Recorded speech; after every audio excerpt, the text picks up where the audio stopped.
Welcome, welcome everyone. Peace and blessings. Thank you so much for joining us today. My name is Dima Mahmoud, and I'm with A Growing Culture. We're a collective of activists confronting unjust power in the global food system.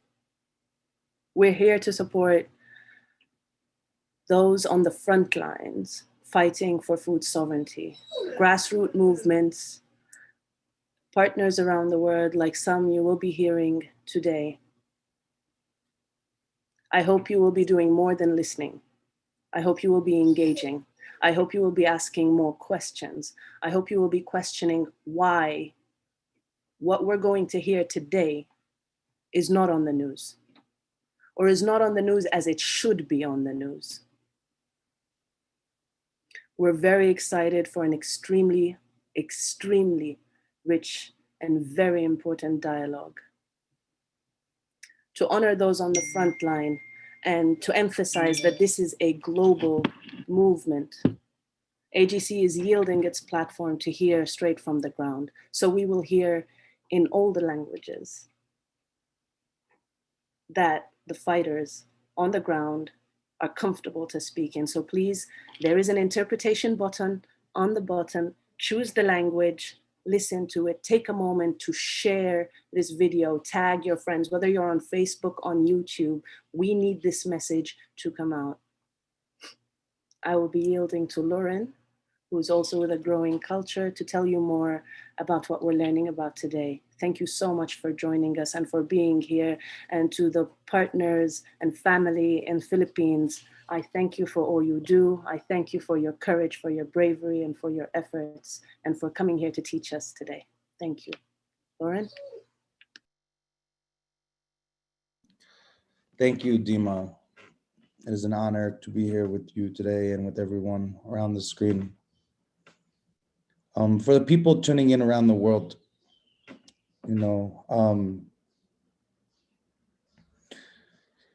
there is a quote that I want people to think of today as they listen to these words, as they tune in. That's a quote from Brazilian rubber tapper Chico Mendes, who says, "Environmentalism without class struggle is just gardening."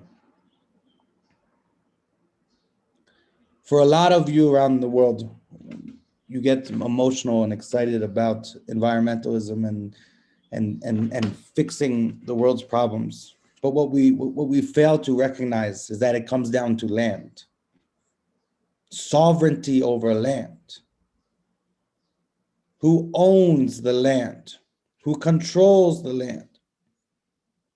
We stand today in solidarity with indigenous peoples across the world in the movement of land back. We stand here with people that have been at the injustices of colonialism, today's neoliberalism, and we say land sovereignty, land justice, land back. We stand here today to recognize that this is not about adopting a practice. This is not about fair trade. This is about land in the hands of those who should have that land, recognizing that we are part of a system that supports the ongoing struggle in the Philippines, where the majority of the farmers don't own the land they till. What role do we play in that?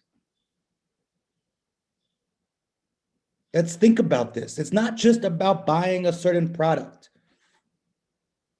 It's not about finding a way to feel good. It's about recognizing the system that exists that does this and the role we play. And as Dima always reminds us, let's ask these questions.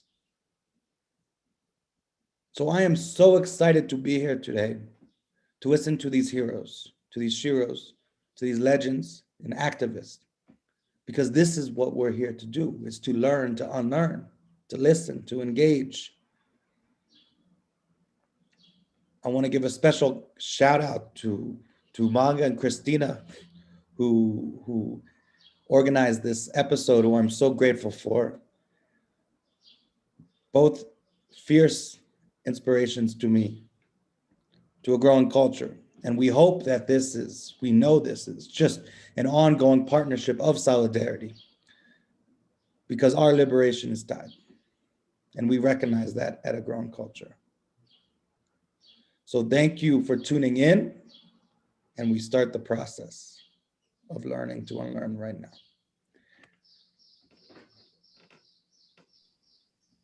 We will start with a video. Thank you, Lauren. We will start with a video to just give a glimpse of what we will be learning about today. Josh, whenever you're ready.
We are an archipelago of 7,700 islands. As an archipelago, the Philippine coastline, if laid end to end, would measure around 17.5 thousand kilometers. Before the Spanish colonizers set foot on our shores, these islands were home to more than 60 tribes. Skilled weavers and artisans, divers and navigators, warriors, traders and missionaries, and the Philippines is rich in natural resources. It has fertile arable lands, diverse flora and fauna, extensive coastlines, and rich mineral deposits. It is the 5th most mineralized country in the world, 3rd in gold, 4th in copper, and 5th in nickel reserves. And around 30% of the country's total land area has important metallic mineral deposits. Its geography and topography are visions of beauty. This country is a rich country, but it's an exploited country. 3/4 of the Filipino population live in rural areas, and agriculture is their main source of livelihood. With all its bounty, however, 26 million Filipinos still live in poverty. And despite its supposedly democratic government, the majority of Filipino people neither substantively control nor own their resources.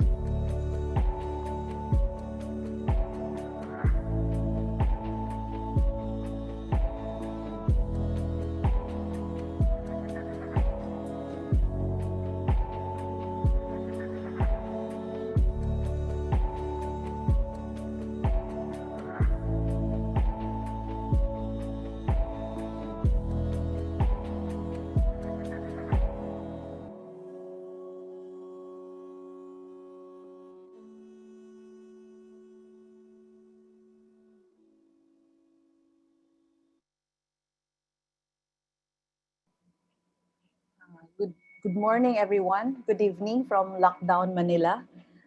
This is Manga. My name is Manga. I am from the Kilusang Magbubukid ng Pilipinas, or the Peasant Movement of the Philippines. And I have with me Christina. Hello, my name is Christina Mirasol Saison, and I am finishing up an MA in anthropology in the University of the Philippines, and I'm a friend to KMP and AGC. And I'd like to start by just pointing out that video was very lovely, and Manga prepared it. And yeah, but as you can see, the Philippines, there was a lot of imagery there about beautiful coastlines and beautiful mountains and just absolutely wild, crazy, rich, mega biodiversity. And that is actually the case. The Philippines is one of 17 mega biodiverse countries in the world. And the Visayan Sea in the middle of the Philippines is the center of marine biodiversity in the Sulu-Sulawesi marine coral triangle. That's like the very center of the marine biodiversity on the planet. That's how crazy rich the Philippines is. And we don't feel it, not here in the Philippines. Yeah.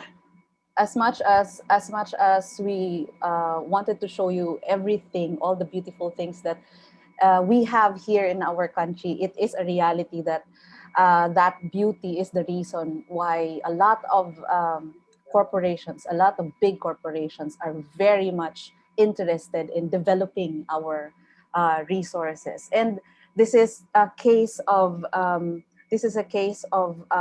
people not having total control of their resources, and therefore being plagued by poverty for years. And comes the pandemic, and our agriculture sector is not even ready to provide for all the hungry mouths that we have in this country. We come to you today, Christina and I. We come from two very different backgrounds. I would say that I come from a very simple family of farmers who, for generations, have been farming small family land. But my parents are teachers, and basically my awareness of the land injustices happening in the country. As I was talking to Christina a while ago, I had to call her because I told her I didn't know how we would start this, how we can start this conversation. But basically, it dawned to me that the reality is that it isn't really on the way in my childhood, but it's actually in the arts. So I was telling her that I was involved in theater, in community theater, and that was what started my interest in looking into the lives of these very, very hardworking people. And Christina, for her part, well, she can talk about herself. Yeah. Hello. I actually got into peasant rights movements and agricultural rights because my family is a landed family. I am a very, not that rich actually. We're a medium-sized hacienda owner family. So we own a little bit of land that we put under what's called the arriendo system, in which land is sharecropped, so to speak. And well, I straight up felt a lot of bourgeois guilt that, and yeah, well, I'm also Catholic, so there's a lot of Catholic guilt and a lot of bourgeois guilt, and I think it's more of the Catholic guilt. Yeah, I think actually, yeah, it's a lot of the Catholic guilt. Yeah, speaking of Catholic guilt, Christina, I think that that also comes from the hundreds of years that we have been colonized by the Spaniards for 300 years, and it has established hundreds of haciendas in the Philippines. In fact, in your region, in Negros, we have hundreds of haciendas, right? Yes, actually. And while there are very many haciendas owned by, shall we say, medium-sized or smallish families like mine, there are maybe about 20 or 30 haciendas owned by very, very big, rich families. We're talking thousands of hectares of land owned by one family. And by owned, we mean that they're absentee landowners who live the high life here in Manila. But we're not going to talk about them. Yeah. What's important here is that we are talking about the people who are opposing them in a manner of speaking. It's also good to introduce that the hacienda system is that the only way that land is not controlled by the farmers, or the only way that land is grabbed from the farmers. But there are many phases of land grabbing and land theft in the Philippines. In fact, we have hectares and hectares of plantations in Mindanao. There are many corporations who are very much interested in mining and in putting up hundreds and thousands of hectares of pineapple plantations and other crops in that part of the area. We also have the around 8,650 hectares of land in Hacienda Luok in Nasugbu, Batangas. One of our speakers, Charm from Defend ST, will be talking about Batangas a little later. And we have the 11,000 hectares of land to be devoted to bioethanol production in San Mariano, Isabela. We can go on and on with the data that we have, with the research that we've done in the past years. But I think that what is important here, Chris, and I think that you would agree to me, is that we would like to bring to you, we would like to focus in and to zoom in to the real faces of what is happening on the ground. And we have here with us very, very strong and very, very strong people coming from 3 different regions. We have our speakers from Panay. We have Chris of Panay, of Pamangas, Panay. Pamangas is the local chapter of KMP in Panay region. Together with him is Nanay Lucia. Nanay is translated as mother, so we call her Nay Lucia, Mother Lucia. Hopefully she can, she has her audio fixed already, so we'll try if she can speak to us. But if not, we have another speaker coming from Panay. We also have Rios of Save Our Schools Network. Rios is an educator, and he will be joined by one of the students, the Lumads. Later on, you will know about the Lumads more. And then lastly, we have Charm of Defend Southern Tagalog.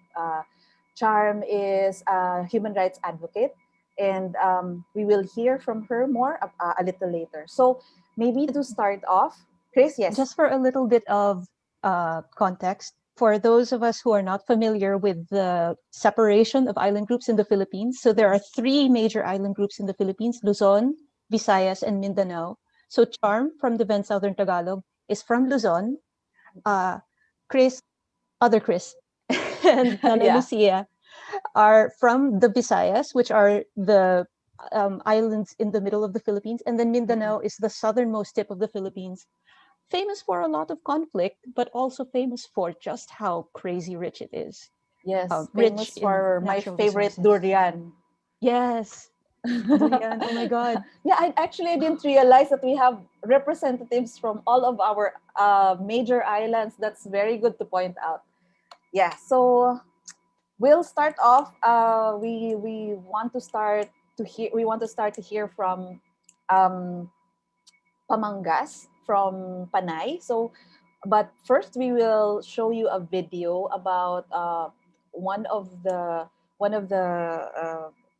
I think she's the wife of one of the victims of the Tumandok massacre that happened in December. So let's play the video and then we'll know more about their plight. Thank you.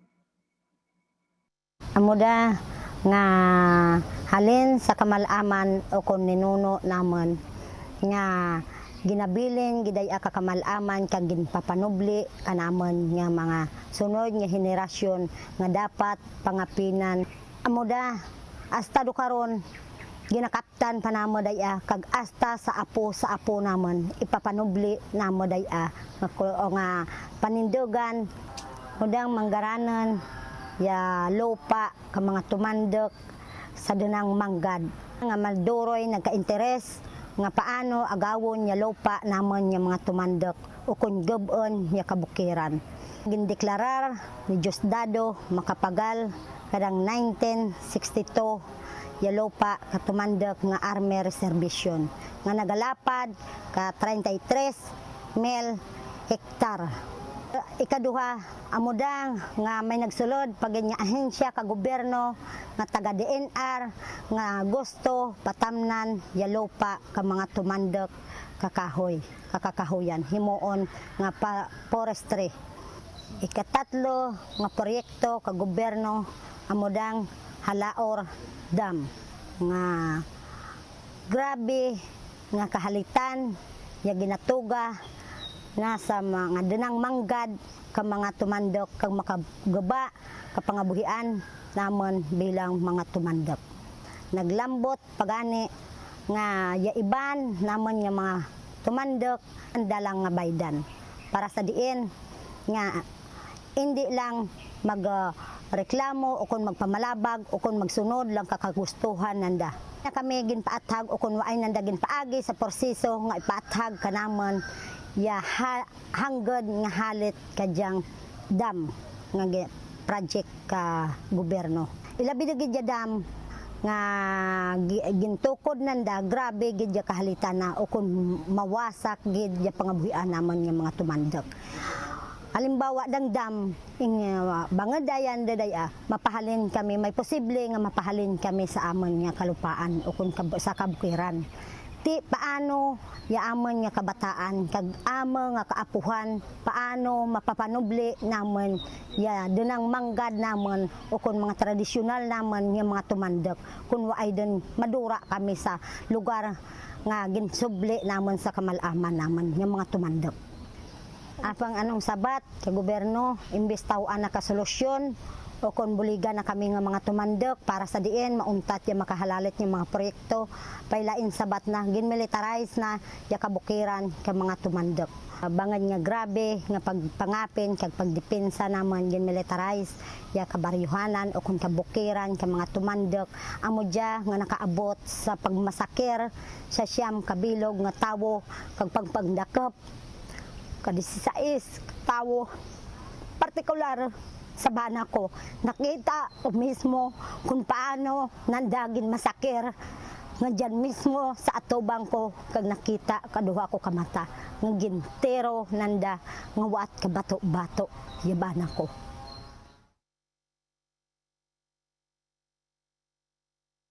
Okay. So we have with us here Nay Lucia and Chris. Can you please turn on your audio? Let's see if we can hear you.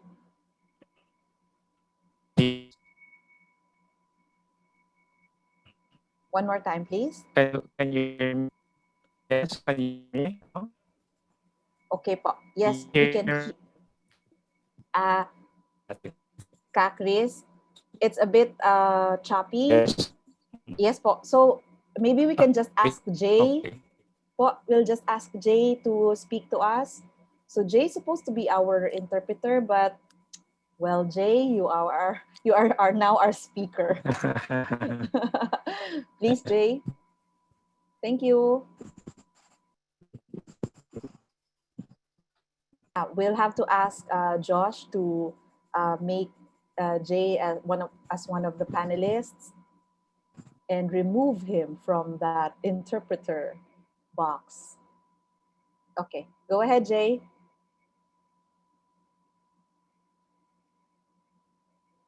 We can't hear you still.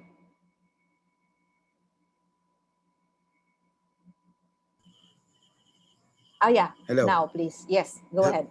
Okay. So good morning and good evening for the people in the Philippines. I'm Jay. I'm the convener of Halao River for the People's Movement. This was established in 2013 as part of our campaign against the Halao MegaDam project. And as of now, I am one of the members of the Secretariat or the working group of the Defend Panay Network, which was formed right after the incident, the Tumandok massacre last December 30, 2020. So our Tumandok our Tumandok people have been defending their rights to their land and have been trying to preserve what they have from their ancestors. So during right before the incident, the December 30 incident, there were series of militarization in their areas from July of 2020, and they were militarized because of their solid opposition against the Halao MegaDam. They were forced to surrender or clear their names to the military because the military are claiming that they are members of the Communist Party of the Philippines. It's armed a New People's Army. But in particular, the village of Lahog, which Roy Higanto, the chairperson of the Tumandok, was a counselor, a village counselor, or he was then also a village captain. They did not follow the orders to surrender, and they did not sign documents to declare the CPP-NPA as persona non grata. So this opposition led to the more intense militarization in their area. And right before these incidents, since 2011, the Tumandok have already opposed the construction of the Hollow or MegaDam. They were able to file or lodge a complaint in the local court, in the Court of Appeals. They have visited South Korea to lobby with the financer, Korean Exim Bank, and the contractor, Daewoo. But then their actions no, were not addressed. Their demands were not addressed. But for the span of 10 years to demand compensation, and they were able to force the National Commission on Indigenous Peoples to follow the guidelines of the free, prior, and informed consent, which was then violated because they started the project without the consent of the people, and they only managed to process the FPIC after the Tumandok have exposed that they did not have any consent prior to the making of their feasibility study that was submitted in November of 2011. So the Tumandok are slash and burn farmers. So they would select a particular area of their lands um, to farm in a particular year, and they would transfer from what we call a redor in their redor from time to time. So they won't be um, uh, they will try to let the area, the previously harvested area, to flourish again before they would till them and plant again their traditional rice. One of their common or most harvested crops are bananas and coffee. And right now, because of the militarization, their harvest or their planting activities were halted because of the continuing militarization, because they are now afraid to even go out of their homes because of the military presence. So for years, the Tumandok have tried to defend what they have inherited from their ancestors. Because in 1972, the then presidency of Justado Macapagal has declared that 33,000 hectares of Tumandok land as a military reservation. So since then, they fought out and they tried to claim back their lands. But until now, this has not um, resulted to the distribution or to to claiming back their land. So that's where the resistance started. So from 1972, or even before that, they have already resisted um, um, Spaniards and Japanese because of the infiltration of their areas. So since then, they organized themselves to claim what's theirs, and that's what made them what you can say the enemy. Since then the government has viewed them as enemies of the state because of their collective and long struggle for their land. So right now, since the massacre,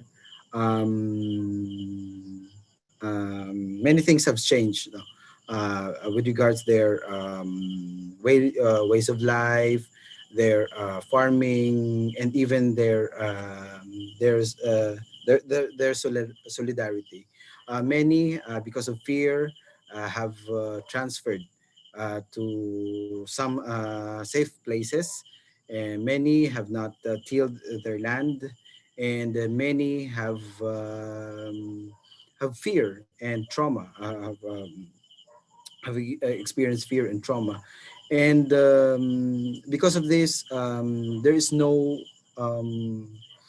peace. There is no quietness. Their life now is very hard, you know, especially to those whose family members were the breadwinners of their families.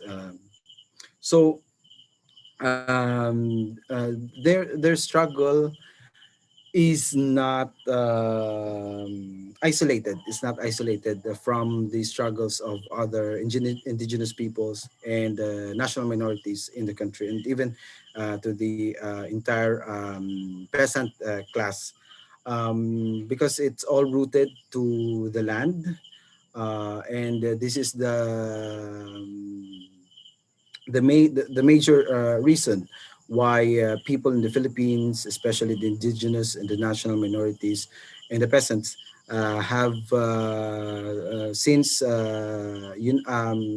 organized themselves to defend and to claim their land. So because of this organized movement, the government has viewed them as terrorists, as enemies of the state, and the government now is using the anti-terror law to scare and to threaten the people. As of now, not only the Tumandok areas are being militarized, but the entire Panay Island as well. Many peasant areas, especially in the upland barangays, upland villages, are now militarized, and they were told to surrender or clear the names. Otherwise, they will be handed with warrants of arrest under the anti-terror law, because the military claimed that they are supporters because they're giving food, they're giving water to the rebels. So the state, the military forces are using this anti-terror law to scare our people, and not only that, it has come to the killings. Right after the incident on December 30, on February 28th, a village chief, Kapitan Julie Katamin, was gunned down, and because he was a witness supposedly to the four IPs that were arrested from his village.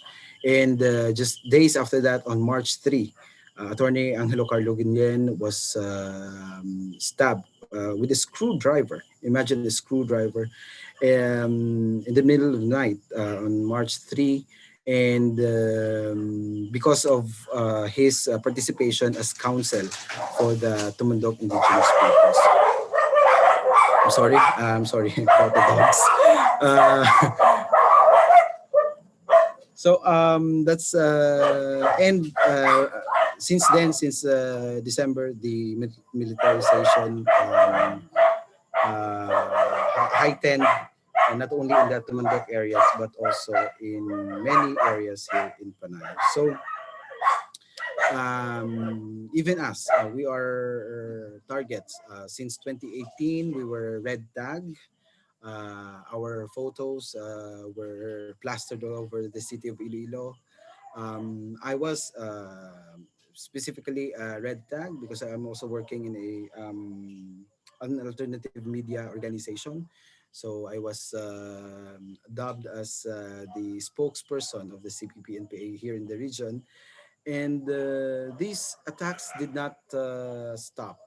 No, just recently, one of our lawyers was also has reported of surveillance and visits, in his place. So, and even the church people who are providing assistance to the Tumandok, they are also facing threats and harassment. So, all in all, we can say that from the root cause of the land, it has elevated just into a problem that just for airing your voice or your grievance and trying to get the government's attention to your demands, you are now being labeled uh, as a terrorist, as a member of that communist group. So this is worrisome. This is dangerous. This is dangerous. Red tagging is very dangerous, and I hope that with our info dissemination, we are able to send the message that the government should stop red tagging, should not treat their people as enemies just because they're trying to defend their rights, just trying to um, tell or just to relay the messages from the ground to the government. So that's I think that's all for that's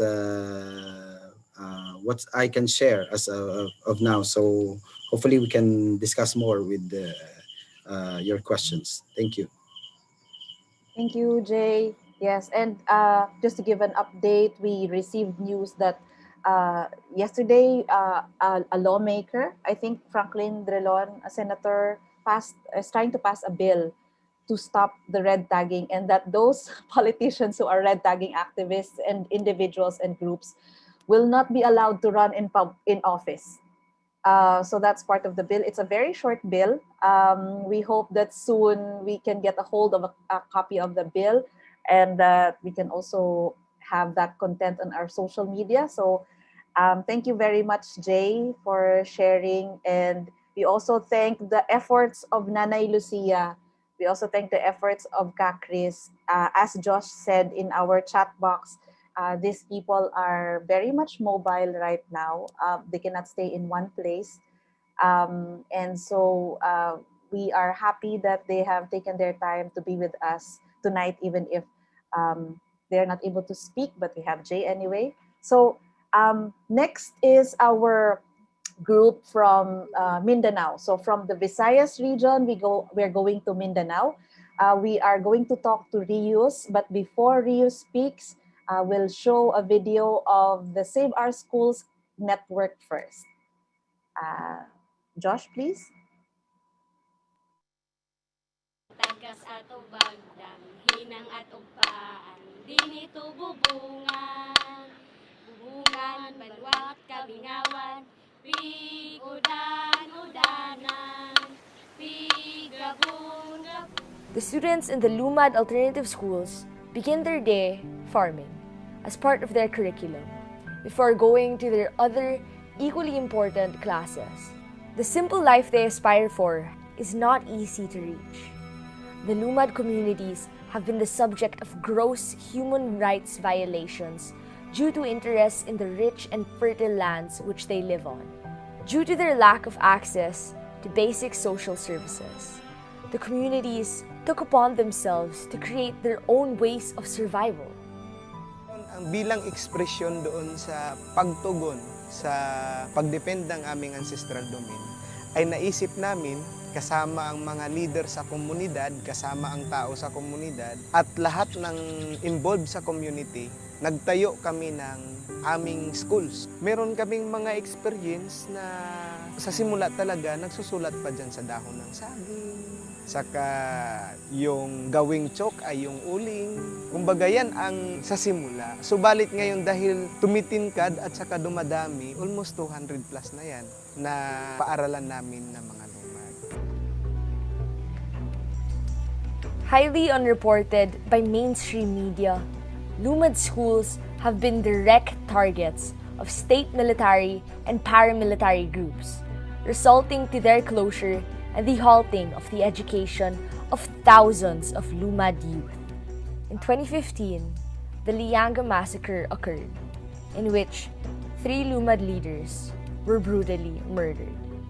That was the beginning of the yearly travel of Lumad communities up to Metro Manila, the Lakbayan, in order to register their voices in the consciousness of the general Filipino audience. There is a grave human rights crisis happening within this land of promise.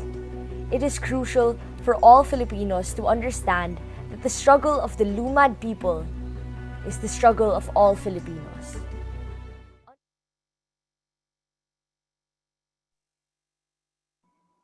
Thank you. We call on Rios, please, to join Yes. us.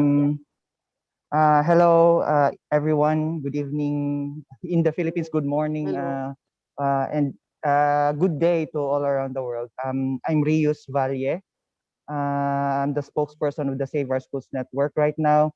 I'm sorry, although I would introduce Irene today, but she will not be able to speak because we are on lockdown. So I will now go for the presentation, and hopefully still disabled. Just please enable my share screen, the one with doesn't have a video. But before that, the video explained actually how did the schools was established. No, basically to sum it up, the schools were established to protect the ancestral lands. It is an expression of assertion. It is an expression of our assertion, of our fight to defend our ancestral land. But this one is the Pantaron Range. This is one of the last remaining intact rainforest in the Philippines, covering about 1.8 million hectares, which straddles 6 provinces in Mindanao. No? These forests provide critical ecosystem service to around 24 million people of Mindanao. No, that is home for Manobo, for the indigenous people, 18 ethno-linguistic Lumad groups, no, in Mindanao. The Pantaron's remaining primary forests help regulate the supply of water to 82 rivers, no, from the Rio Pulangi, Agusan, Davao, and numerous smaller watersheds. It is also the home for the critically endangered Philippine eagle, Philippine brown deer, Philippine flying lemur, etc. But this majestic treasure is threatened and is currently ravaged by imperialist plunder, by large-scale mining, logging, agribusiness plantations, and energy projects.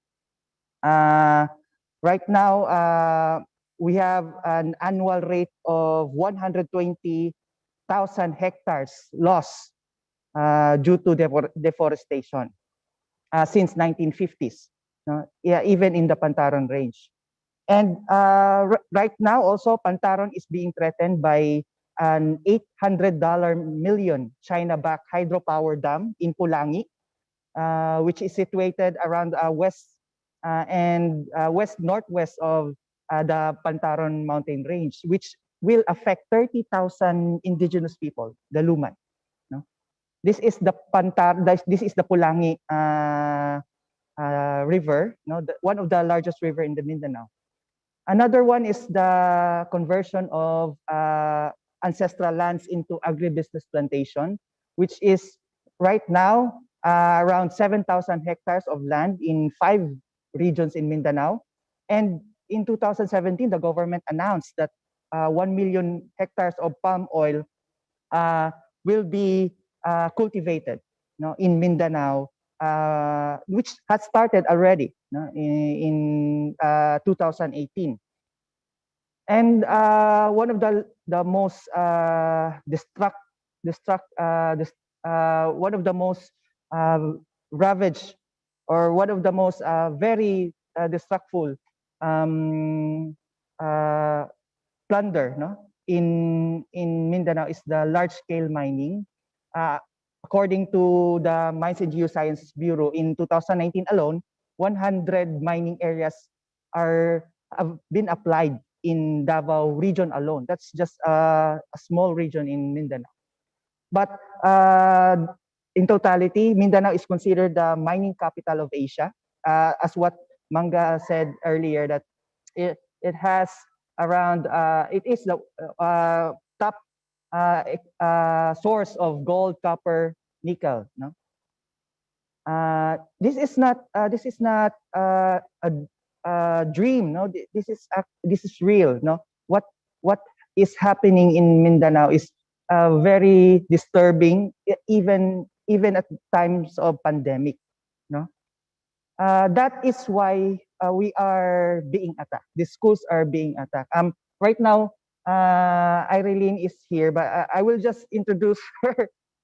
Irene is here. She is one of the daughter of the Dato Biniti, who was been illegally arrested in Cebu. So say hi, Irene. And I will ask her to sleep now because it's really late for 15-year-old girl to be awake. So thank you, Irene. Salamat. So in the previous administration, we have documented around 368 cases for the 6 years of the Aquino administration. But in just 4 years or 5 years of Duterte administration, we have documented more than 1,000 cases, affecting 93,000 indigenous people all over Mindanao. So that's 1,030 cases of attacks on schools, ranging from killings, extrajudicial killings of students, teachers, and even parents, indigenous people, illegal arrests and filing of trump-up charges against teachers, human rights defenders, IP rights defenders. Right now, we have 31 Lumad school teachers who have been charged with fabricated cases in the last 4 years of the Duterte administration. Aerial bombings affecting 2,300 indigenous people. Forcible evacuation affecting 18,000 Lumad. Threat, harassment, and intimidation, torture and physical assault of indigenous people, the Lumad, even the students, the children, forced and fake surrenders of 3,000 indigenous people in Mindanao. Actually, it's underreported because most of the communities of the Lumad are far-reaching, and the SOS could not validate reports of forced and fake surrenders. We have military occupations of schools affecting 18,000 students, destruction of schools, closure. Since the 1980s, the establishment of schools, we have now reached actually 216 schools, but 178 of these schools were forcibly closed, disenfranchising more than 5,000 students. And even in pandemic, these schools are being attacked, being encamped, being threatened, being occupied. Children are being targeted. Students are being red tagged and being forced to surrender, or being used as a guide during military operations. And teachers are being red tagged. Posters are being posted in Mindanao red tagging human rights defenders, including me. No, actually, I'm facing trump up charges right now. And since the Duterte administration, I have faced 4 different fabricated charges of illegal detention, human trafficking, kidnapping, illegal assembly, and many others. But all of those were dismissed except for one. So I am facing another trump up charges, along with church workers. Right, church sanctuaries are being attacked. No? Even Lumads, even as in their evacuation centers, are being attacked by paramilitary and the military forces. Destruction of schools. No? This is what it looks like for the children, no? Especially among Lumad children in Mindanao. For the past years of Duterte administration, this has been a very common picture of attacks on schools in Mindanao.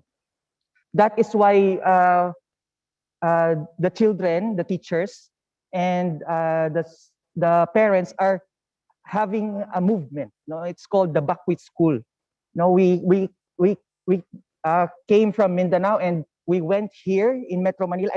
I'm currently in Metro Manila since 2017. No, we have been in Bakwit School to assert our right to education, to educate people about what is really happening in Mindanao, especially during the martial law in 2017, and even now during the pandemic. Just a month ago, our Bakwit school in Cebu was attacked. No, they were raided by around 60 police, heavily armed police, and along with media practitioners, media people. This is what it looks like. There's no sound, no?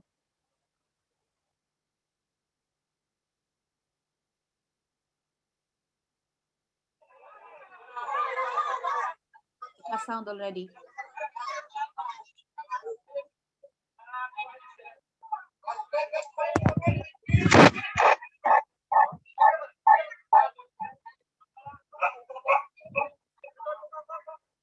This is what happened in Cebu last February 15, where 22 Lumad students were illegally arrested and detained. 2 teachers were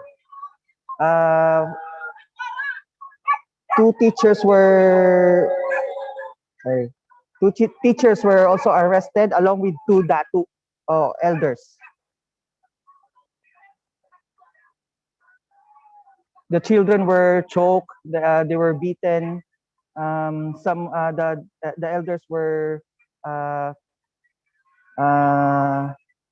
kicked. No? So it's very traumatizing for children, Lumad children, in the Bakwit school in Cebu. No? So we have a Bakwit school in Cebu, here in Manila, and in Davao. So this is what happened in the Bakwit school Cebu.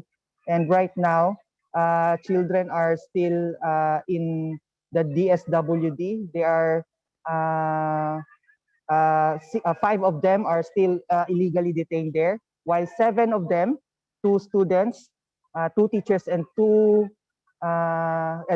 students, 2 teachers, and 2 elders are currently illegally detained in police stations, in different police stations in Cebu. So this is what happened, no? During the what they say is the rescue operation of Lumad students, Lumad children. So this is teacher Chad, no? And these are the 3 students and teacher Chad, no? Detained in Cebu, no? And being charged with kidnapping, human trafficking, and child abuse. This is what happened in DSWD, no? Children in DSWD were being detained there. And even after now, they are being detained without charges, without case. Their parents are being prohibited from visiting, even from getting their children inside the facility. So this is the father.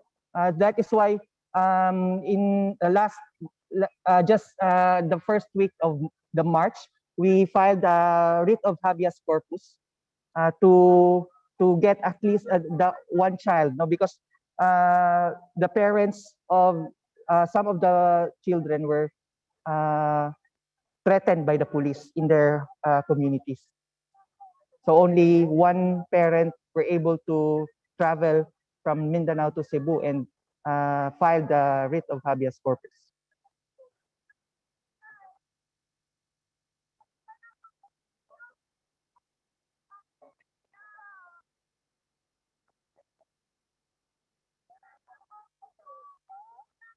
So literally, they are prisoners there. They are, despite asserting for their Miranda rights, they are prohibited from calling their parents and calling their lawyers. But despite this, but despite all of this, we are steadfast and we are continuing our march even here in Metro Manila, despite the threats. We are receiving threats here. Just January this year, the UP, DND Accord, was abrogated by the Department of National Defense, meaning the accord which prohibits military occupation or entry in the University of the Philippines was abrogated by the DND. And right now we are threatened by the same exact experience which the Lumad children experienced in Cebu. No? So we are here. No, we are here. We are still fighting, and right now we are in need of your help. They are continuing their studies here inside the University of the Philippines. They are being supported by volunteer teachers, the UP, and we need everyone's help. So right now, actually, we have been we are in need of resources, especially for food, medicines, and right now, since the cases of coronavirus in the Philippines have rose very significantly. Right now, we have almost 10,000 cases per day. So that is why we would like to call this opportunity to call everyone all around the world that the children needs your support. So that's all. Thank you very much. Thank you, Rius. I think it's also enough to say that with the Lumad coming to Metro Manila in the past years, they have educated us even more than how our universities have educated us. And in fact, as an expression of that, many university students joined the Lumads, became their teachers, and are now also under attack because of the help that they have been extending to our Lumad children. And thank you, Rius. We will have Rius again for our question and answer in a little while. But we go back now to Luzon. We come back to Luzon, and we are going to introduce to you one of our speakers from Southern Tagalog. Charm is the spokesperson of Defend Southern Tagalog. And before she speaks about the Bloody Sunday event that happened in March 7, if I'm correct, March 7, we will show another video to introduce what happened to their region. Josh, please.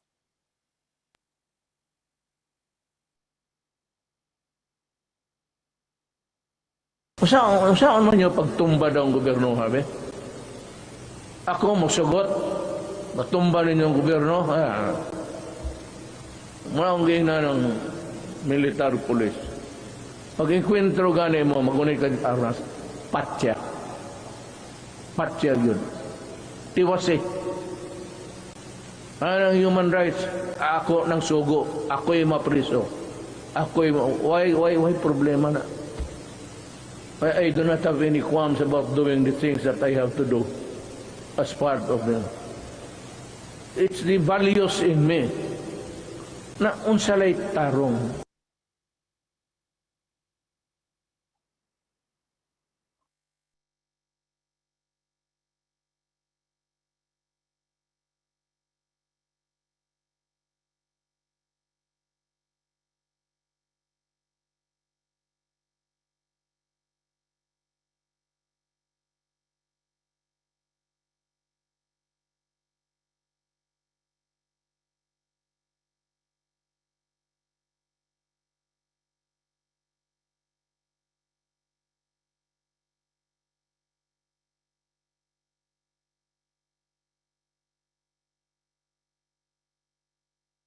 Nawagan ko po na mabigyan ng tamang hustisya si Melvin Dasigaw sa pagpatay nila sa loob ng bahay.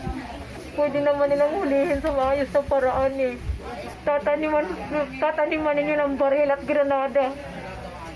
Ang bahay namin, hirap na nga po kami sa aming kalagayan dahil nabahaan kami. Wala kami pambiling bigas halos. Wala kaming mga gamit. Puro bigay lang po. Ayuda ang kinakain namin. Saan kami kukuha ng pambiling baril? Granada, uunahin ba namin yun? Kaysa aming pagkain at kailangan sa bahay. Tinaniman ninyo kami ng baril. Hindi lang kami, marami ang ginawaan ninyo ng ganyan mismo nung araw na yun. Sana makonsensya kayo sa mga ginagawa ninyo. Maraming pamilya, mga anak na iwanan dahil sa mga kagawa ninyo.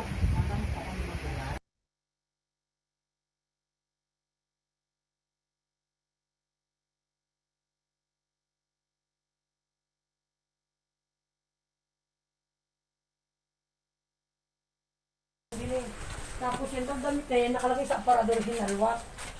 Ito yun ang dugo. Ito yun ang dugo. Ayan, tubong yan din niya. Ako naman hindi nakapasok dyan. Kung hindi tinuro lang nila sa akin yung dating namin na gayon na. Ha? Ayan ho, ayun. Ang dugo, mayroon pa ako nung tumalis sa kabilang, doon sa sulok na yun. Ang dugo ng, ay ito, baka kako sabi ko, yan tubong yan.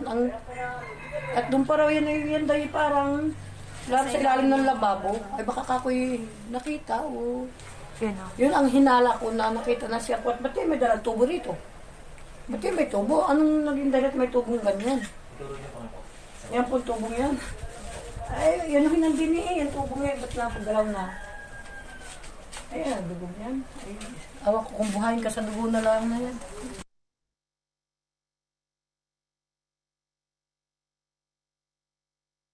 Yan po ang Bill ni Duterte ng kahulugan ay kill ng kabuhayan at paniraan at maging ng buhay ng mga malayang nakikibaka. Halip na pag-usapan ang mas testing, planong pangkalusugan, atake sa karapatan ng mamamayan para patahimikin sa pagrereklamo ang mamamayang uhaw na uhaw sa katarungan.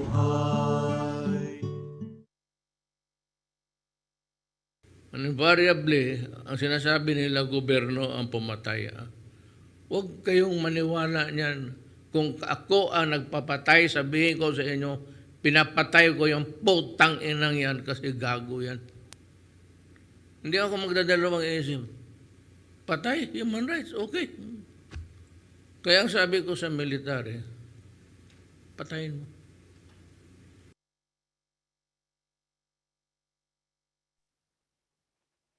We now have Charm with us. Charm.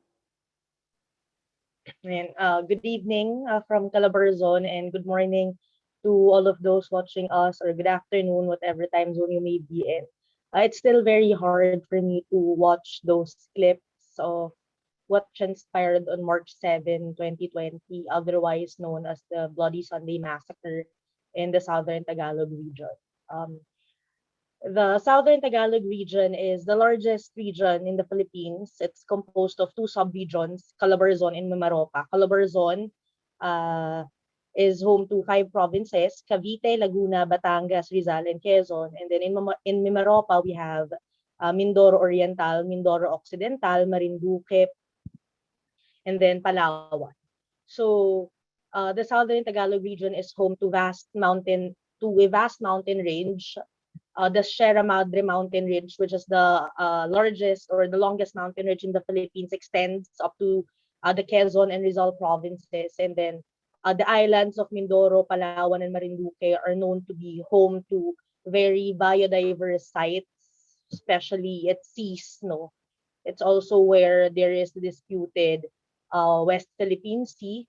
And at the same time, the region is also home to unions of workers, to unions who have for a very long time fought for workers' rights. And at the same time, it's also home to different haciendas, as mentioned earlier, Hacienda Luok, Hacienda Luok in Batangas, Hacienda Yulo in Laguna, and other large lands that are actually now being used for land use conversion to be converted to private resorts or large plantations, otherwise ecotourism projects that aim to boost the tourism and the economy in the country.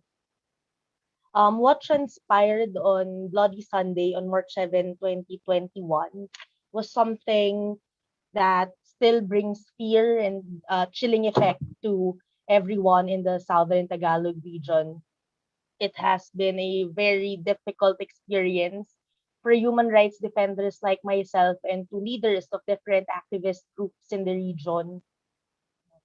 Um, Actually, no, even before the Bloody Sunday massacre occurred, no, we have already had reports of surveillance against labor leaders, against activists, or us receiving death threats, red tagging from military or police agents. And we know, no, we can feel that we are being followed, that we are being monitored. But for the nine, no, for the 9 activists that were killed in different parts of the region, no. So of the 9 killed, 1 was from Cavite, 2 from Batangas, 6 from Rizal, no, and another 5 in another 3 were arrested in Laguna, and then another 1 was arrested in Rizal. Two individuals were arrested in Rizal. So this was what the military and the police dubbed as Koplan Asbal, or the synchronized implementation of search warrants. So what was common in all of these attacks or in these raids was that the search warrants were served at the wee hours of the morning, around 4 or 5 a.m. People were still asleep. It was a Sunday. It was rest day for many of us. No, it was like a thief in the night that came. And the next thing we knew, no, when I think about that Sunday when that happened, no, it would be a barrage of text messages.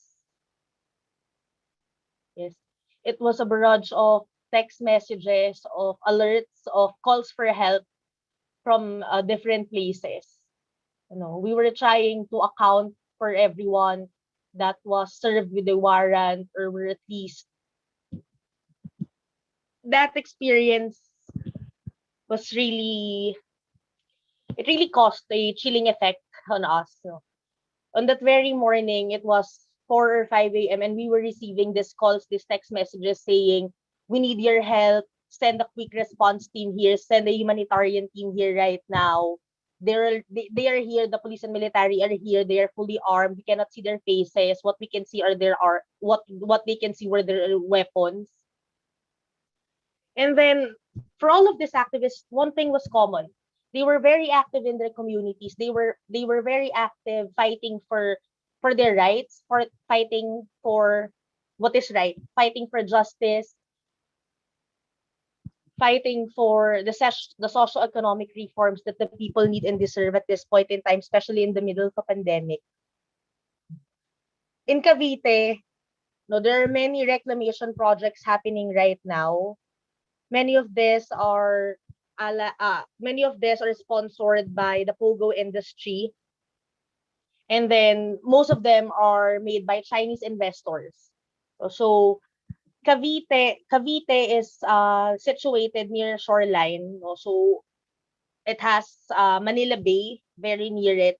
So there are many fisher folk communities, and Manny Asuncion, who was the coordinator and spokesperson of Bayan Cavite, he was very active in these fights. He would go to communities. He would always talk to the fisher folk communities of Cavite and to the urban poor communities of Cavite, asking them, organizing them, telling them to fight, to continue the fight, and to continue the struggle. No, in Batangas, Ana Marie Chay Evangelista and Ariel Evangelista were members of Umalpaska, a fisher folk group, who who are currently opposing reclamation efforts in the shorelines of Batangas. No, because Batangas, it is very rich in land, but at the same time it is also bordered by a shoreline. And these communities, no, the seaside communities are being coerced into moving out of their communities for these communities will be transformed into ecotourism projects or private resorts that would bring income to communities. And at the same time, Batangas, even prior to the death of Chay and Ariel, another similar thing happened with the Kalaka Six. No, the Kalaka Six were 6 farmers who were also arrested on trumped up charges. Evidences were also planted on them very late at night, and then a raid was conducted until the wee hours of the morning on in May last year, May 2020, in the middle of a pandemic. And these charges were dismissed because clearly, the warrants were manufactured and that there was no basis. There was a very problematic way in which the warrants were issued, and of course, these farmers were innocent. They had no weapons. They have nothing to hide. Batangas is also facing reclamation efforts, and at the same time, it is also being developed into an ecotourism spot wherein the Taal Circumferential Road would be constructed, opening the economy, opening its borders to more investors, and at the same time, there is also an ongoing modernization project for its seaport, so the Batangas International Port. When the modernization project would be completed, then that would open up the economy to more investors, and that would mean more income for the government. That is what is Batangas is like. And then for Rizal, the current construction of the Kaliwa Kanan Laiban Dam has been a long fought for cause. No, the construction of this dam would mean environmental degradation, and at the same time, it would have a great environmental impact. At the same time, it would displace hundreds of indigenous peoples from the Dumagat tribe that live in the mountains. So, two of the 9 killed during the Bloody Sunday massacre were members of the Dumagat tribe. So they are living peacefully. They have defended their ancestral land, their ancestral domain, and they were also killed on March 7, 2021. Wee hours of the morning, military came on foot, and then same thing happened. The same thing happened. Evidences were planted, firearms were planted on their homes, and then they were shot killed. Yes. In Laguna, where 3, aside from the 3 that were arrested on March 7, another 2 were also arrested 2 days earlier or 3 days earlier. They were labor leaders. They were labor leaders, Nedo Lagunias and Ramiro Corcolon. And the same thing happened. Wee hours of the morning, and then evidence says firearms were planted in their homes. All of their companions at home were asked to leave the house, and then once they got back, they already saw that there were firearms in their home. In Laguna, there is the contested Hacienda Yulo. The Hacienda Yulo is actually very large piece of land being reclaimed, for it to be transformed into an ecotourism project. Wherein farmers of Hacienda Yulo have been asked to leave their homes and their source of livelihood. So that is what is currently happening across the region. Aside from the Bloody Sunday massacre that happened, focused military operations have been happening in the Quezon province since 2019. In this focused military operation, civilians have been forced to evacuate and leave their homes. And even in the middle of a pandemic, the Duterte administration has not in any way tried to address the pandemic. Instead of prioritizing healthcare, instead of prioritizing stimulus for those badly affected by the pandemic, what they do, or what their answer is state fascism, state-sponsored violence. And now, once you are critical of the government, once you voice out your dissent, once you voice out the ills of society, you are targeted for your political beliefs. And like what the video said, this seems like a death sentence to many of us. It has been a very difficult time, and the region has been very resilient in the face of all of these attacks against the people. Melvin the Sigaw, he is an urban rights activist. The housing project in Casiglahan Village in Montalban, Rizal was occupied by the urban poor communities because it was constructed, but then it was never utilized because as they said the housing project was constructed on a danger zone. Melvin the Sigaw has been a very active member of SICAD K3, that is the urban poor group that organizes and leads the people of Casiglahan Village in their fight for their livelihood, for electricity to be put up in the community, for a line for water to be implemented in the community. And then, as his partner narrated a while ago, in the wee hours of the morning, there were planted evidences. They planted evidences in their home. And the police and the military justify all of these killings because, as they say, they fought back. They said that these 9 activists were killed was because they fought back, because they were armed. But the truth is, they were unarmed. They were very helpless at that point in time. They had nothing to fight back with.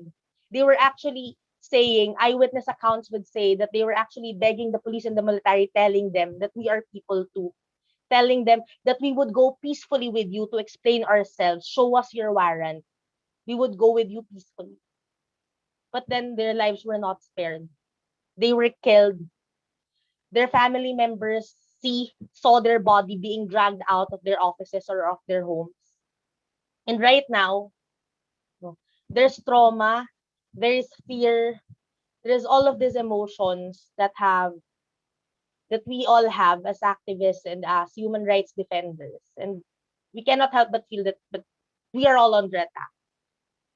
When is it wrong to fight for human rights? When is it ever wrong to fight for land for the farmers? When is it ever wrong to fight for just wage and benefits for workers? We are trying to fight for what is right. We are continuing the struggle for a better society for each and every Filipino citizen. But then this is what the current regime answers us with. Instead of actually giving the people competent governance, instead of actually addressing the roots of all of the socioeconomic problems that we have, what they do is they kill people. President Duterte himself said it a while ago in the video clip, kill, kill, kill. But then, despite all of this, the people of Southern Tagalog remain steadfast in our fight. We remain steadfast in the struggle. Yes, there has been a chilling effect. Yes, maybe sometimes we feel afraid, we feel fear. But then we know that their lives were not, they did not die in vain. We will continue the fight that they have started. and we will continue to struggle for people's rights. And I hope that you stand with us. I hope that you support us in this endeavor. We will continue to call for peace based on social justice. Because at the end of the day, what we have is our steadfast belief that one day soon, justice will be served, and the people in power and that the people in power will one day answer to their mistakes. That justice will be served. And in Filipino, they say, mananagot din sila. May araw din sila. Maybe not now, but someday soon. And the Filipino people will one day claim what is rightfully ours. That would be all, and thank you very much. Thank you, Charm.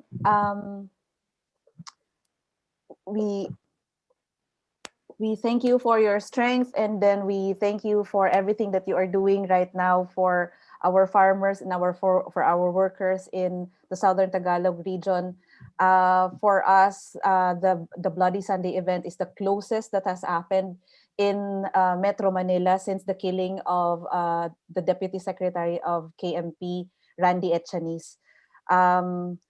So I think that it is only true to say that as much as we are being hammered right now with all the injustices that we are experiencing, this is actually making us very strong, and with our resolve to continue this fight, because this is the right thing to do. It is the only thing that is right to do.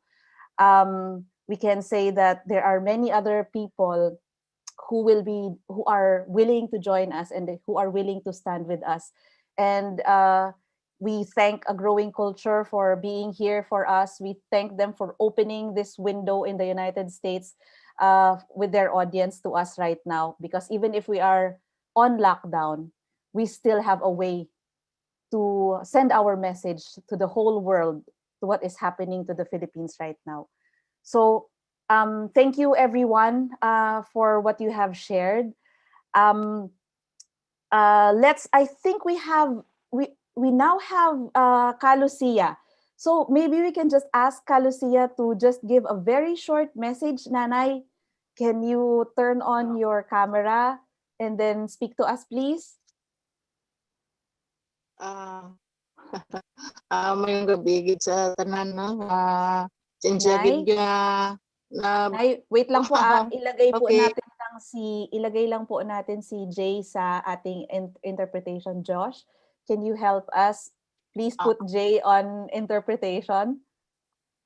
And to those English speakers, please just click the English in the globe at the lower part of your lower right part of your screen. Thank you. Are we good, Jay? Yeah. Okay. Nanay, go ahead po. Mayong gabi gid sa tanan, no? Ang pasalamat gid kami sa Pilipinas nga batian ang amon nga problema, no, diri sa kanay, no. Labi na gid dugang ko lang kaina nga luwasay ng Tumandok, may ara pa sila ilo, mga 8 pa ka subong ka banwa ang ara sa kamot mismo nga ginhugpaan sa mga military kag mga pulis nga napaidalom subong sa harassment kag house to house kag ang pagpamahog kag masiling naton nga ara ang house to house ug pagpapirma pilit nga pagharas sa ila kag subong, no, na sa sunod nga mga inadlaw gani, no, ang ginahambalang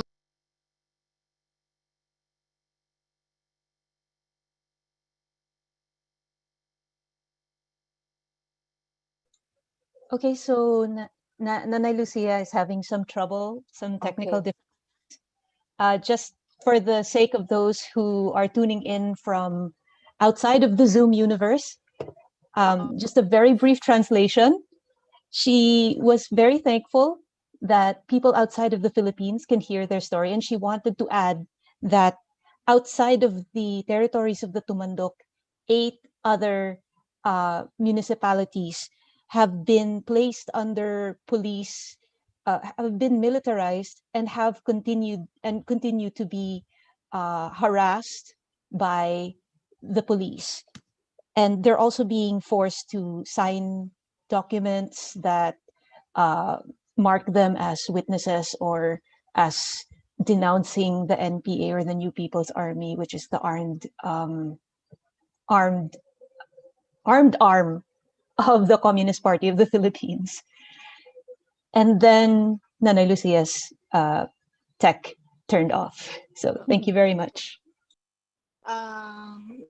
Lugang lang ang panawagan namin. Tungod sining hitabo ang ginapanawagan namon nga untaton, no? Una, untaton ang halaor MegaDam. Ikaduha ang ibasura ang anti-terror law. Ikatatlo, dulaon ang rice tariffication, rice liberalization law. Ikapat, ining ipatuman ang tunay nga reforma sa lupa kag ang pungsod ng industrialisasyon. Amo lang. Madamo nga salamat. Madamo man nga salamat, Nanay. So in addition to what Nay Lucia said, she also adds that one of the calls to action that that people from Panay are really calling for is, one, the stopping of the construction of the Halaur MegaDam, which will destroy a lot of ancestral land and a lot of wildlife. Number two, the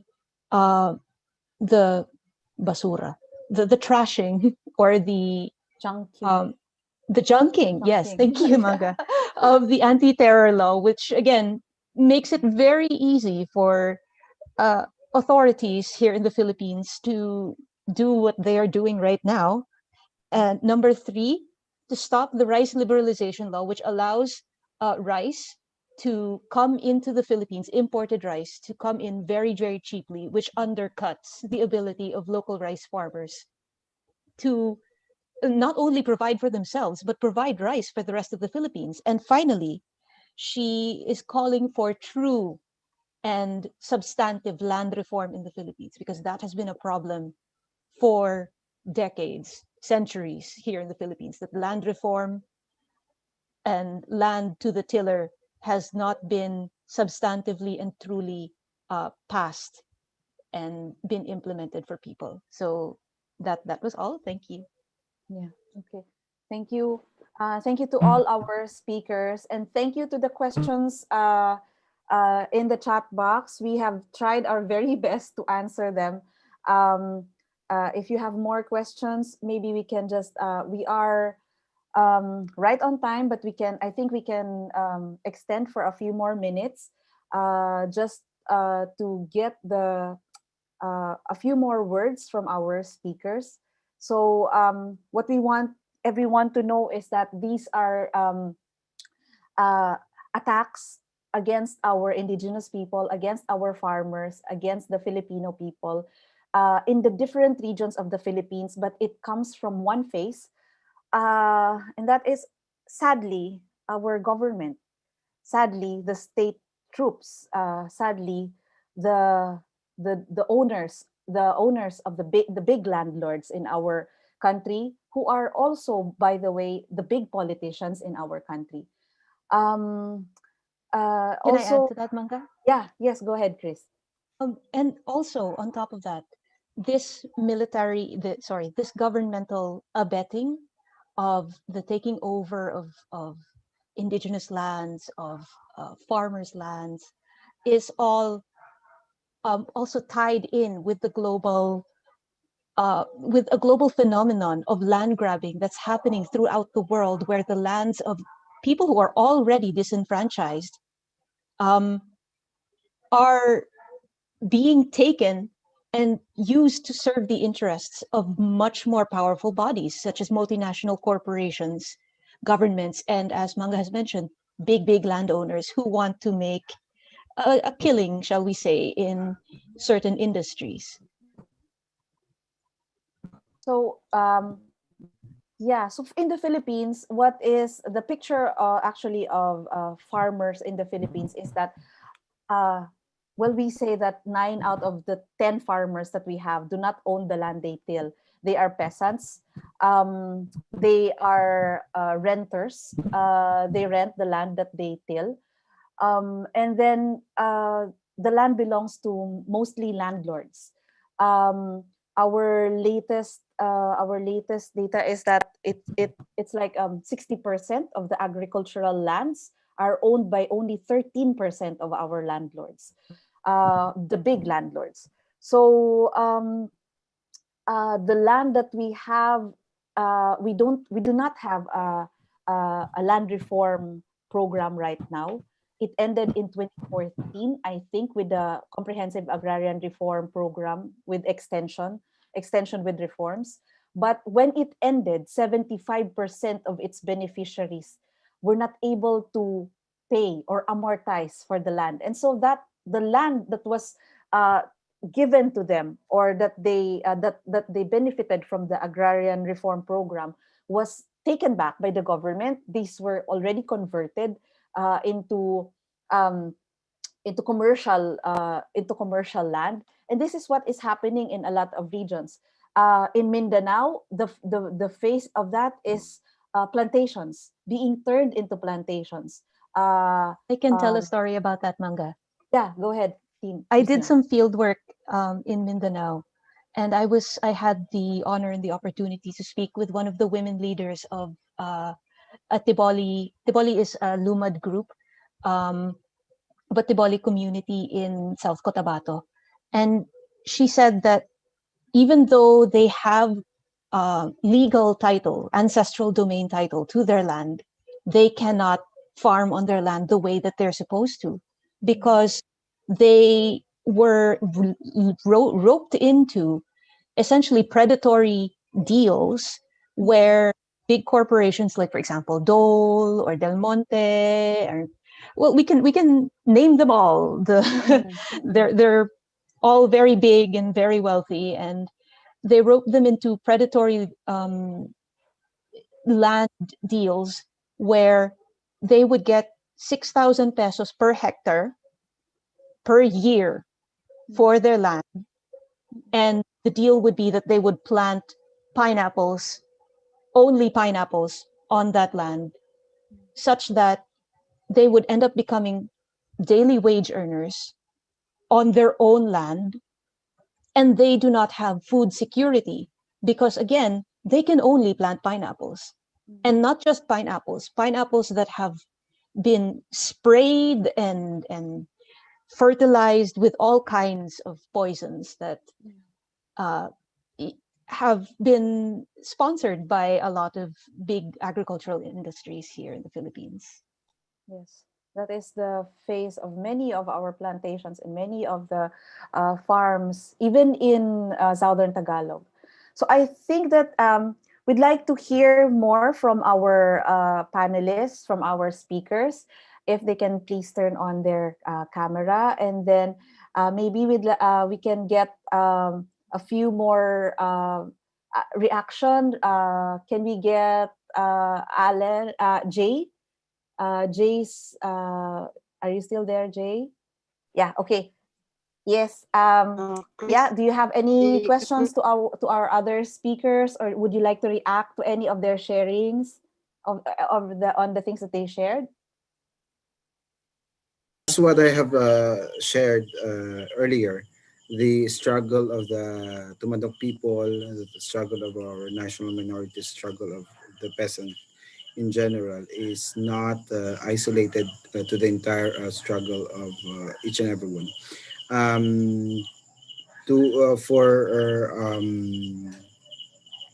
the Tumandok, it has long been the issue of land rights and their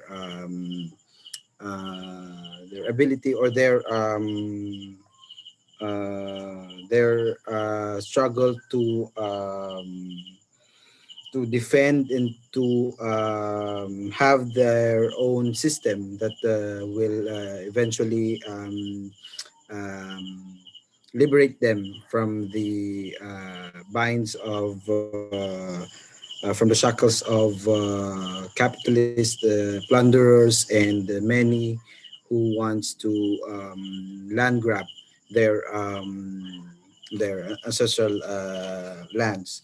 And for our Lumad people, for our Lumad brothers and sisters, they have the support of the Tumandok, and I think they have maintained close communication as to how to um, um, how do you call it? How to interconnect, or how to link each other's struggle with each tribe. So and I think Lucia has something to say, so I'll give the floor to Lucia. Yes, Josh, please put Jay again on interpretation. Thank you. Yes, Nai. Go ahead, Nai. Actually, it's me. It's me Yes po. who Yes, said, please. si Chris po. Okay, go Good evening Chris. once again. Good morning to to the people outside of the Philippines. Hi, friends. Actually, that is right, no? Said Jay. What Jay said. Bago lang. I would like to add to Nanay Lucia's call a while ago that about the support funds of the U.S. to the Philippines. I would like to state, or I would like to get the support of our friends in the U.S. to defund, to urge their government, the American government, to defund the Philippine government with regards to its anti-terror campaign here in the Philippines.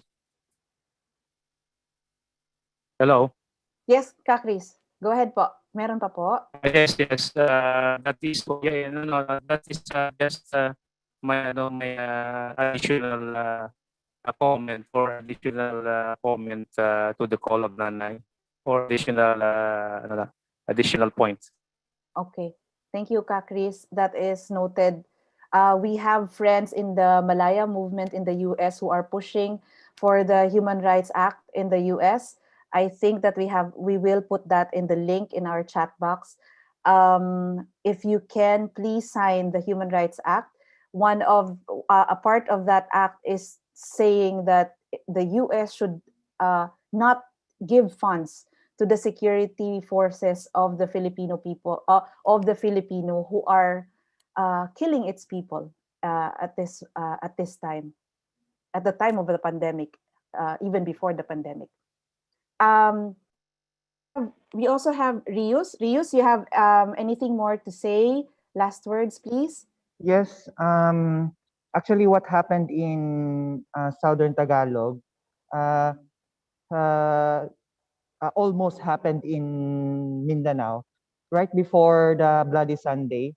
After the raid in Cebu City of the Bakwit School, we have received several reports that 3 warrant of arrest will be served at the evacuation at the sanctuary of the Lumad in Davao City.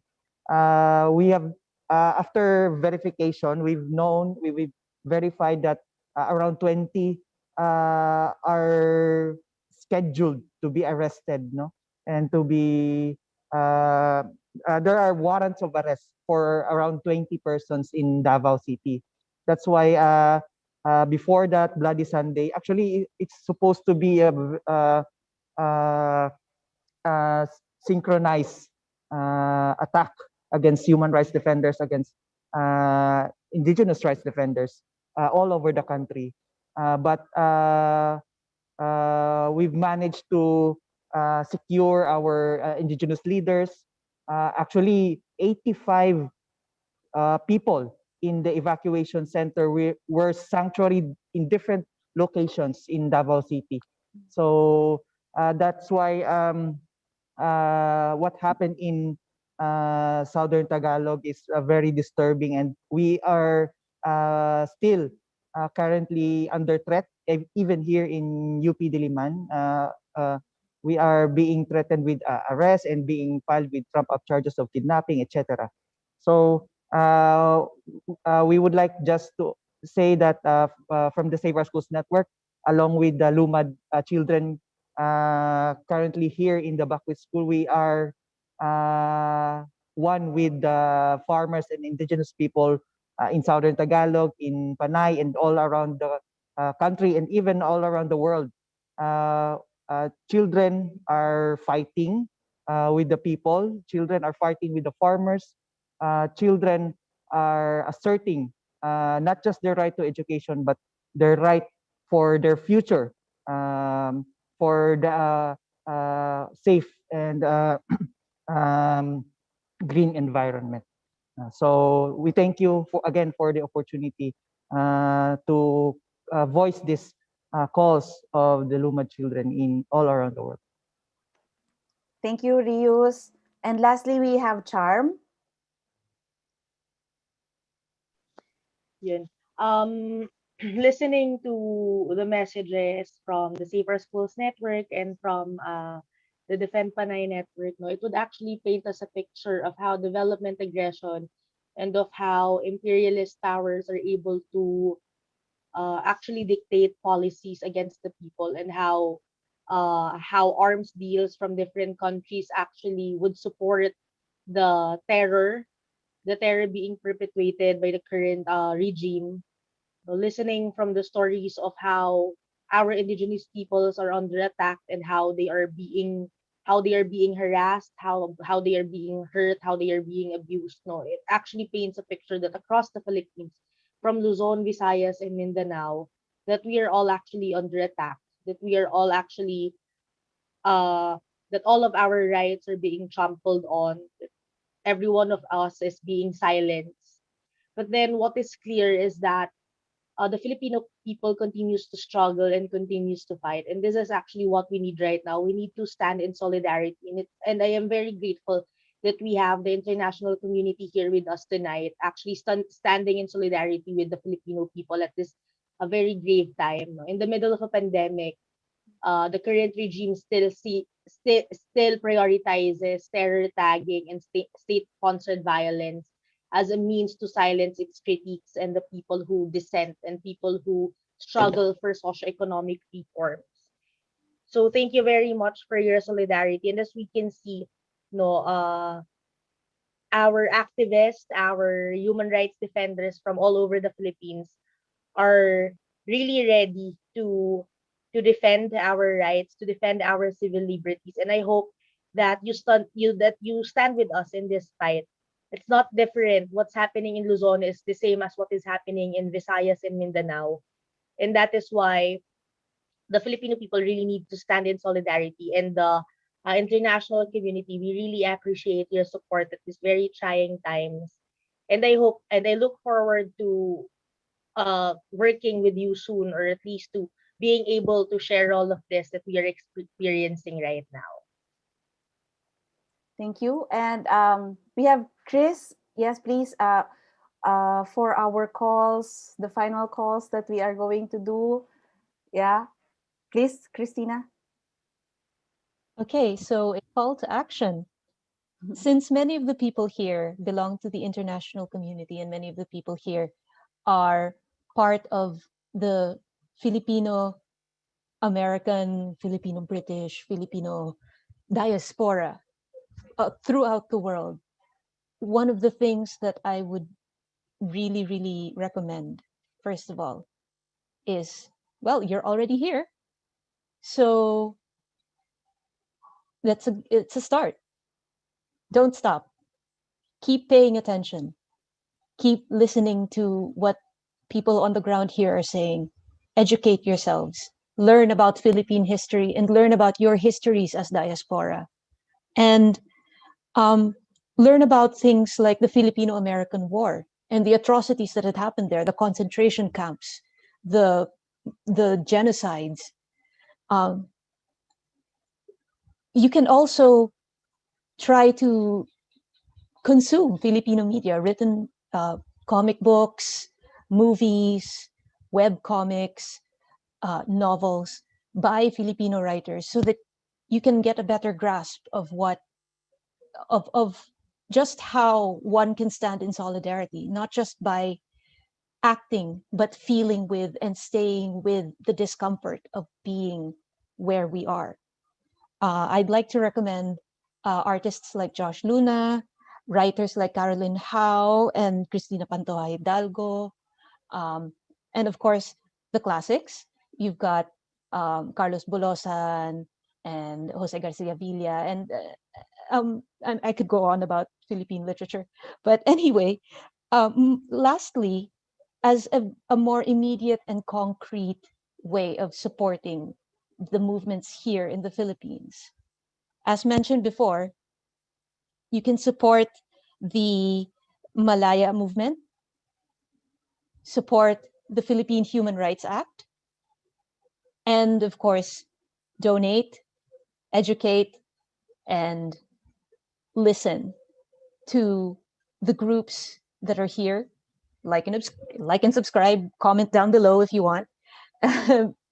And just uplift your voice, uplift our voices, and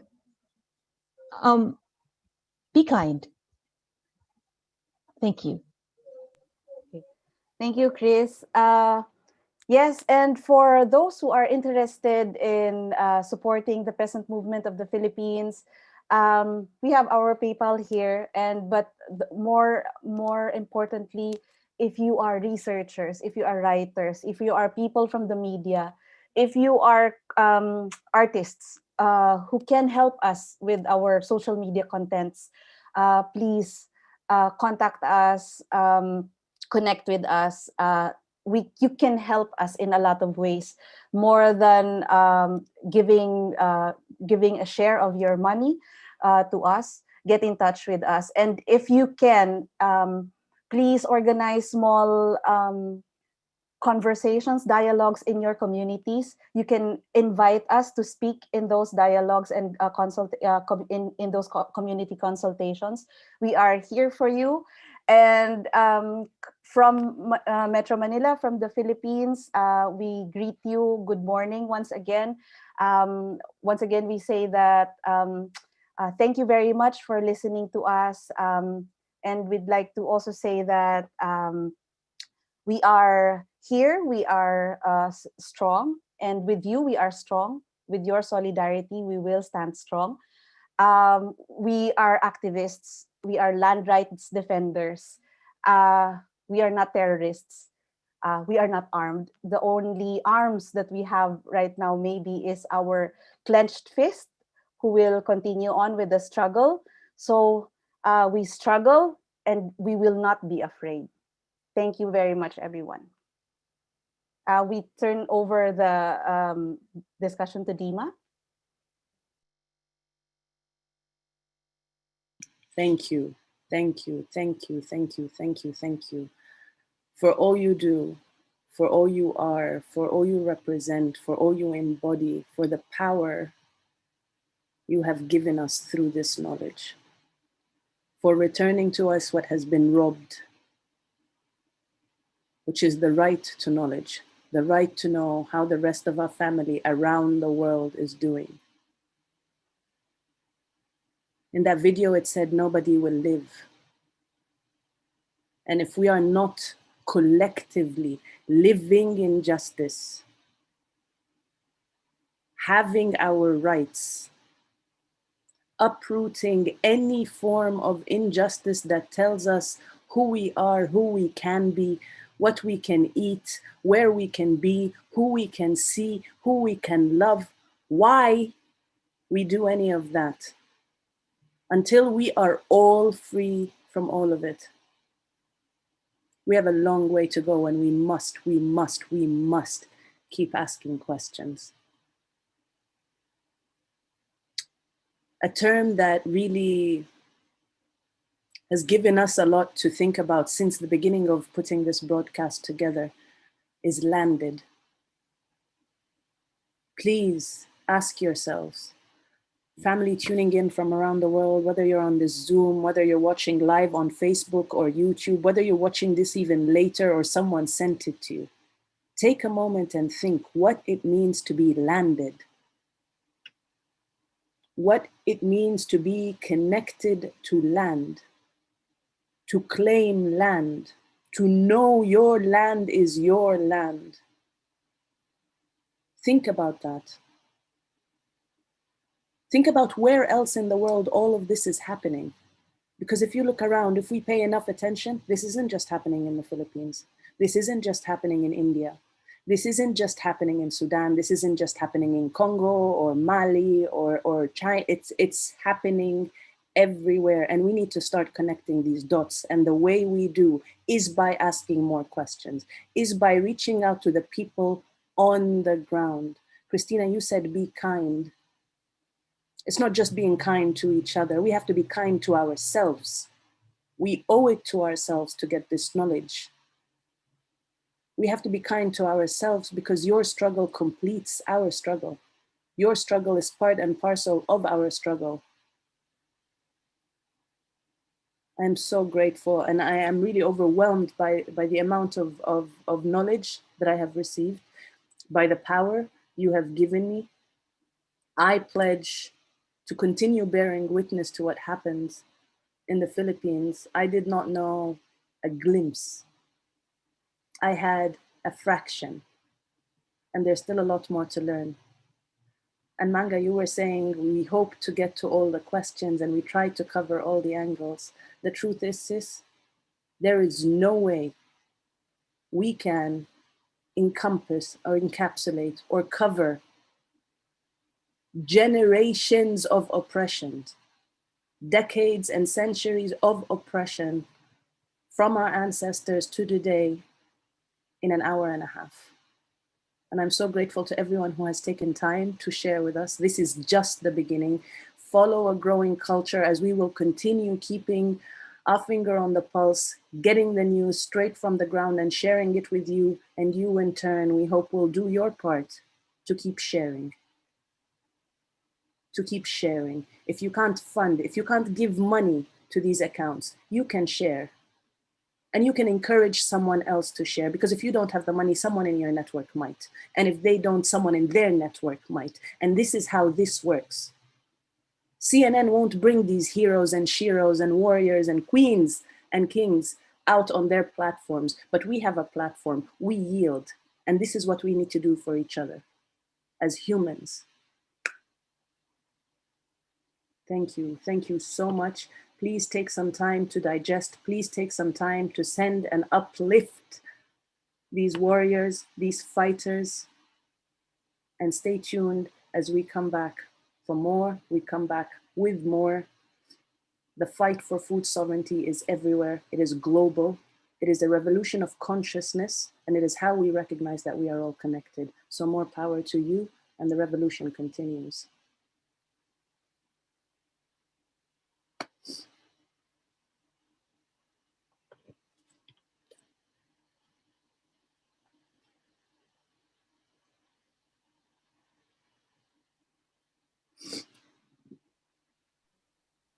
Salamat po. Thank you, everyone.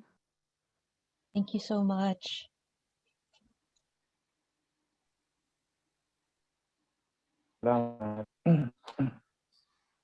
Wow. Hindi katapusan, dapat pa dayon. Amogidnay. So, Nay Lucia said, there's no end. We should keep on going. There is no end. We will keep going. Lucia, thank you. Thank you for all you do.